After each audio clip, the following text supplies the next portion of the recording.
क्रांति चल चुकी है, ये रुकने वाली कहते महाकाल का चक्र चल रहे, सब लोग बदल दिए जाएंगे और जो बदल नहीं पाएंगे वो स्वयं कुचल दिए जाएंगे।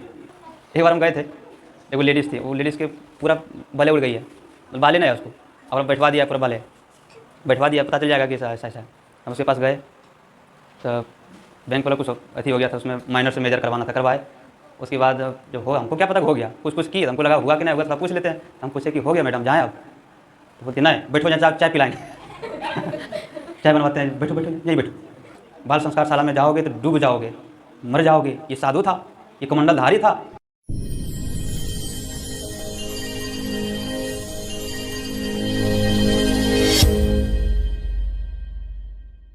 ये गायत्री मंत्र जप करके ऋषि विश्वामित्र इतना शक्ति अर्जित कर लिए थे कि तीनों लोक के मालिक से भी बढ़ कर के उसका मान्यता प्राप्त हुआ है ना।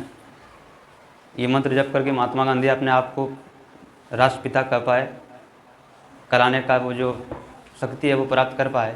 और इसी मंत्र को जप करके पंडित श्री राम शर्मा आचार्य एक शरीर से 5 शरीर के बराबर काम कर पाए। पिछले दिनों हम अखंड ज्योति पढ़ रहे थे, उसमें देखे वैज्ञानिकों ने रिसर्च किया कि ये पंडित श्री राम शर्मा आचार्य आखिर इतना फेमस जो हुआ और इतने सारे जो काम किए तो कैसे किए, एक आदमी से इतना इतना भला संभव कैसे है। तो उन्होंने रिसर्च क्या किया, तो उन्होंने इनके जीवन को जब पढ़ा तो उसमें पता चला कि पंडित श्री राम शर्मा आचार्य एक दिन में कितना ध्यान करते थे, 6 घंटा। क्या घंटा? 6 घंटा। तो उन्होंने पाया कि एक आदमी अगर 6 घंटा प्रतिदिन ध्यान करे तो उसके पास ऊर्जा बचेगा ही। अगर 6 घंटा हम ध्यान कर लें तो हमारे पास इतना ऊर्जा का ह्रास हो जाएगा कि और एक पन्ना लिखने के काबिल भी हम नहीं बचेंगे। तो कभी करके देखिएगा 6 घंटा ध्यान, एकदम टूट जाइएगा पूरा। 6 घंटा आँख बंद करके एक प्रवृत्ति में बैठ जाना। और क्या लगता है कि अब ध्यान करने बैठते होंगे पंडित श्री राम शर्मा आचार्य, और ऐसे करके माछी मारते होंगे, हैं हिलते होंगे, एक जरा सा भी हिल डोल कुछ नहीं। ध्यान मतलब ध्यान 6 घंटा लगातार, 3 घंटा सुबह में और 3 घंटा, और जब 3 घंटा बैठते होंगे तो जरा सा भी कमर चूर नहीं करता होगा, ऐसा ध्यान। वैज्ञानिकों को लगा कि अगर 6 घंटा इस प्रकार इस आवृत्ति में किसी को बैठा दिया जाए तो और कुछ करने का शक्ति उसके पास नहीं बचेगा। ये तो पहला बात कि एक आदमी जन्म लेता और जन्म लेकर के मर जाता, क्या करने में? केवल इसके बराबर ध्यान करने में, और उससे कुछ होता। और दूसरा बात, इन्होंने जितना किताब लिखा, एक दूसरा आदमी जन्म लेता और ले करके उतना पढ़ता, बिना पढ़े लिख पाएंगे जी? खुद कितना पढ़े थे? 4था पास थे। और जबकि 3200 किताब लिखे, तो 3200 किताब की लगता है मोने लिख दिया होगा, कॉपी निकाले लिख दिए। उसके पीछे कितना अध्ययन किया होगा पता है आपको? 3200 किताब लिखने के लिए हमको लगता है 10,000 किताब पढ़ा होगा, है कि नहीं? तो ये उन्होंने रिसर्च किया कि एक आदमी जन्म लेता और ले करके केवल पढ़ता, और पढ़ करके केवल लिखता, और तब जा करके इतना साहित्य क्या कर पाता, लिख पाता। एक आदमी साधने करने में मर जाता और एक आदमी लिखने में मर जाता होगा इतना किताब। 20 वर्ष में इन्होंने इतना किताब लिखा, 20 साल में कितना किताब लिखा? एक तरफ इनको चढ़ाता और एक तरफ जितना किताब लिखा उसको चढ़ाता, तो वजन क्या होता? इतना किताब लिख दिया कितना साल में? 20 साल में। और उतने नहीं, उसके बाद इसके पास देखा 2 काम हुआ अभी। एगो कौन? ध्यान वाला, और एगो किताब लिखे वाला। और तीसरा काम इसका देखा तो 500 से अधिक पत्र आता था इसके पास। कितना? बजला से, पूरे देश विदेश से, पूरे दुनिया में 195 देश विदेश मिला करके 500 पत्र आता था। उस टाइम फ़ोन नहीं है था जी, एक फ़ोन करके कह देगा गुरुजी ऐसा ऐसा बात है, या तो आपका कार्यक्रम बजला में लेना चाहते हैं, स्वीकृति के लिए पत्र भेजना पड़ता। उस टाइम मोबाइल नहीं था, जो भी कुछ पूछना होता था, जो भी कुछ जानना होता था, कहाँ क्या करता था? पोस्ट ऑफिस में डाल देता था, वहाँ जाता था, उसको पढ़ना और पढ़ करके उसका उत्तर लिखना, और लिख करके फिर उसको क्या करना। तो उन्होंने देखा कि 10 गो क्लर्क को बैठाते, क्लर्क मतलब समझते हैं, काम करे वाला, लिखा पढ़ी करे वाला, तो 10 गोटा को बैठाते और बैठा करके वो 500 पत्र को दे देते कि इसका पढ़िए इसको, और पढ़ करके इसका जवाब लिखिए और भेजिए, तब काम हो पाता। कितना? जितना पत्र इसके पास आता था, अगर पढ़ के अगर जवाब लिखने में पूरा दिन चला जाता आदमी का। मैंने एक आदमी जन्म लेता और खाली वह पत्र पढ़ता और पढ़ के अगर उत्तर लिखता, उतने में परेशान होकर मर जाता हो। इतना पत्र इसको लिख करके भेजना पड़ता था। 3 काम हुआ। और चौथा प्रचार। उतना होने के बावजूद भी ये प्रचार करते थे देश विदेश, जहाँ इसके पास बड़े बड़े डॉक्टर, बड़े बड़े वैज्ञानिक, बड़े बड़े साइंटिस्ट, बड़े बड़े दार्शनिक इसके पास आकर के बैठे रहते थे। कभी फुर्सत नहीं। एगो आदमी मतलब एगो मुखिया आदमी बन जाए, आप कभी देखे होंगे, एगो मुखिया बन जाता है और मुखिया के पास 10 गो मिलने के लिए आ जाए तो मुखिया एकदम खींच जाता है, यार किस किस से मिलें, किससे किस तरह से बात करें। और उतना ही में देखिएगा एकदम इतना झल्लाल रहता है, एक टी कुछ बोल दे तो डांट देगा तुरंत। कभी आप स्टेट बैंक में जाइए, देखिए वहाँ बैंक में जो बैठल रहता है, की औकात है ओकर, कते बड़ औकात है, क्या है, कुछ है। ओकरा से एगो विधायक आके मारेगा 10 झप्पड़ तो वो गिर जाएगा बेचारा, अब कुछ नहीं कर पाएगा, कर पाएगा। और ओकर देखिए आप स्टेट बैंक में कोई औकात नहीं है, इतना झल्लाल रहता है, कुछ बोलिएगा डांट देगा। एक बार हम गए थे, एगो लेडीज़ थी, वो लेडीज़ के पूरा बले उड़ गई है, बाले नहीं है उसको, और बैठवा दिया पूरा बाले बैठवा दिया, पता चल जाएगा कि ऐसा ऐसा ऐसा। हम उसके पास गए तो बैंक वाला कुछ अथी हो गया था, उसमें माइनर से मेजर करवाना था, करवाए। उसके बाद जो हो, हमको क्या पता हो गया, कुछ कुछ किए, हमको लगा हुआ कि नहीं हुआ, थोड़ा पूछ लेते हैं। तो हम पूछे कि हो गया मैडम, जाएँ आप? तो बोलती नहीं, बैठो जहाँ चाय पिलाएंगे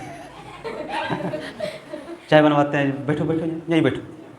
हमको लगा इतना बात जो इतने लंबा बोले आप, उससे बढ़िया आप बोल देते कि चले जाओ, हो गया, नहीं हो गया। तो इतना पूरा लंबा कर दी, नहीं बैठो चाय पिलाएंगे, ऐसे करेंगे वैसे करेंगे, ऐसे करके देखिए पूरा जोर से हम चल दिए।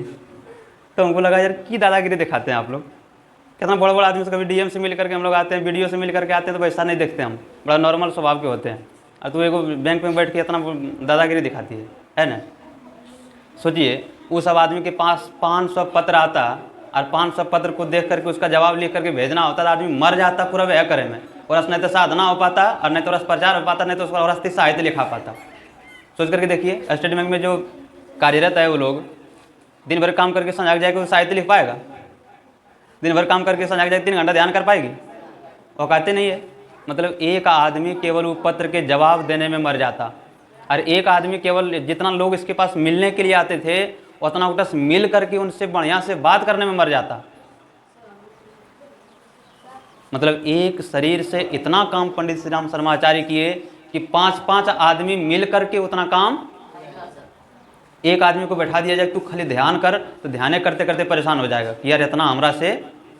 और बावजूद भी आदमी एक दिन तीज किया और अब पता चल गया होगा औकात की है तीज करे में, 24 घंटा भूखल रहने में क्या लगता है।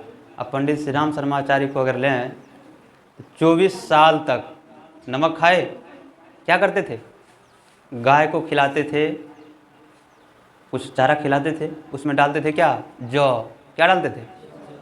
जौ डालते थे। और जौ पचता नहीं है, गाय खाती थी, और खा करके जब गोबर देती थी उसमें से साफ़ किया जाता था किसको?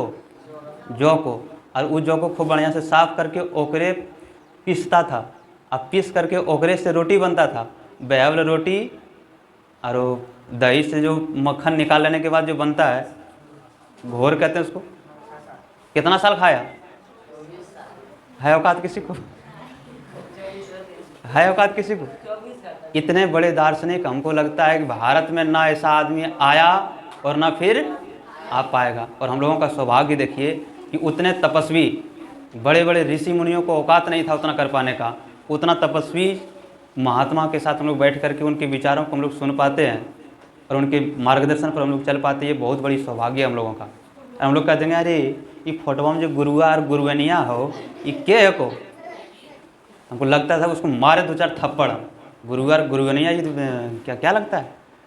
सिर्फ चर्चा है, ये आदमी को पढ़िएगा। लेकिन सोचिए वो ज़बरदस्त व्यक्ति को भी बैठा दिया जाता तो इतना काम, और उसके बावजूद भी फ्रीडम फाइटर्स जिसमें महात्मा गांधी लड़ा करते थे उसमें ये भी शामिल थे। इतना सारा काम करना एक आदमी के लिए पॉसिबल। दार्शनिक, इतना बड़ा दार्शनिक, तुलना अगर किया जाए तो बड़े बड़े दार्शनिक इसके सामने फेल हो जाएंगे। इतने दर्शन को भी इतना करीब से इन्होंने बताया और समझाया लोगों को। इतना ज़बरदस्त व्यक्ति के बीच बैठ करके इनके विचारों को सुन पाने की हम लोग को सौभाग्य मिला है तो कम कहा जाए। और उसमें क्या लगता है, बाल संस्कार शाला में जाओगे तो डूब जाओगे, मर जाओगे। ये साधु था, ये कमंडलधारी था, एक नंबर के महापुरुष। इतने कष्ट सहना किसी के बस की बात है जी? ऐसा कोई व्यक्ति आ पाएगा कि नहीं आ पाएगा, भगवान जाने। वैसे गुरु के बीच हम लोग बैठ करके सीखते हैं। तो ये बाल संस्कार शाला आने का आपका प्रयोजन जो है, केवल आप आ जाएं। आप ये मत सोचिए कि आप वहाँ पर जाएंगे बाल संस्कार शाला, मनीष सर क्या बोलेंगे, दो चार को बात जो जानते हैं वह बोल देंगे मनीष सर। मनीष सर की बात ही नहीं है यार। आप कभी सोच करके देखिए, घर से आप निकलिएगा ये सोच करके कि हम जा रहे हैं क्या लेना है, सुई लेना है। क्या लेना है? सुई लेना है। तो क्या लगता है आपको पूरा मज़ा आएगा जाने में? थोड़ा सा घरे से मन खटकल रहेगा, जा रहे कायल है ये मन खटकल रहेगा। एक कबूतरों को उठाइए, जरा कोई बुद्धि नहीं है, और गोदिया में उठाइए, कहिए चलिए तुमको कहाँ ले जाएंगे। अब सुइया देना बाद की बात है। अब वहाँ से अगर मनोभूमि बन जाएगा, कहाँ जा रहे हैं हम, अब वहाँ से भीतर भीतर कानना शुरू करेगा, वो जा रहे हैं डॉक्टर के पास, जा रहे हैं डॉक्टर के पास सुइया लगेगा, पता है कि नहीं। तो उसी तरह से सबका मनोभूमि होता है। हम जब घर से निकल करके आते हैं ये सोच करके कहाँ जा रहे हैं, क्या करने जा रहे हैं, सीखने। जब सुई लेने जाते हैं तो घरे से दर्द होना शुरू होता है कि जा रहे हैं कहाँ, तो घरे से वैसा फील होना शुरू हो जाता है, मनोभूमि तैयार हो जाता है। हम लोग कभी जाते हैं प्रचार करने के लिए घर से जा तो यहाँ से जाते जाते जाते जाते क्या बोलना है, किस तरह से बोलना है, ये सारा चीज़ मन में क्या होता है, सेट हो जाता है। वहाँ पहुँचते पहुँचते क्या होता है, सेट हो जाता है। तब जो करने के लिए घर से निकल करके जाते हैं, वहाँ जाते जाते आप उस मनोभूमि में क्या करते हैं, ढल जाते हैं। आप सोच करके देखिए, आप घर से निकल करके आते हैं प्रत्येक शनिवार को कि हम जा रहे हैं बदलने के लिए, ये बदलाव घरे से शुरू हो जाता होगा। जरूरी नहीं है कि मनीष सर यहाँ पर आके बोलेगा तब हम बदलेंगे। आप बदलने के लिए घर से अगर निकले तो वैसा मनोभूमि आपको घरे से बनना शुरू हो जाएगा। बनते बनते बनते यहाँ तक बनेगा, यहाँ से सुन करके जाते समय भी बन ले जाएगा। तो आप निकलिए तो सही अच्छा कार्य के लिए, आप निकलिए तो सही अच्छा सुनने के लिए, आप निकलिए तो सही अच्छा बनने के लिए। आपका मनोभूमि अपने आप तैयार हो जाएगा। आप ये मत सोचिए कि वहाँ पर जाएंगे मनीष सर आशीष सर वही बतिया बोलेगा, हमारा बोलने से आप नहीं बदलिएगा। आप विश्वास मानिए, आप आ करके यहाँ बैठने लगिएगा, इसके सामने बदलाव शुरू हो जाएगा। क्रांति चल चुकी है, ये रुकने वाली। कहते हैं महाकाल का चक्र चल रहे, सब लोग बदल दिए जाएंगे, और जो बदल नहीं पाएंगे वो स्वयं कुचल दिए जाएंगे। अभी समझाया जाता है आपको बदल जाइए। ये समझाने का क्रम जब खत्म हो जाएगा, जब लगेगा कि अब नहीं मानेगा लोग, तो क्या करेगा, महाकाल का चक्र चलेगा, उड़ा देगा सबको।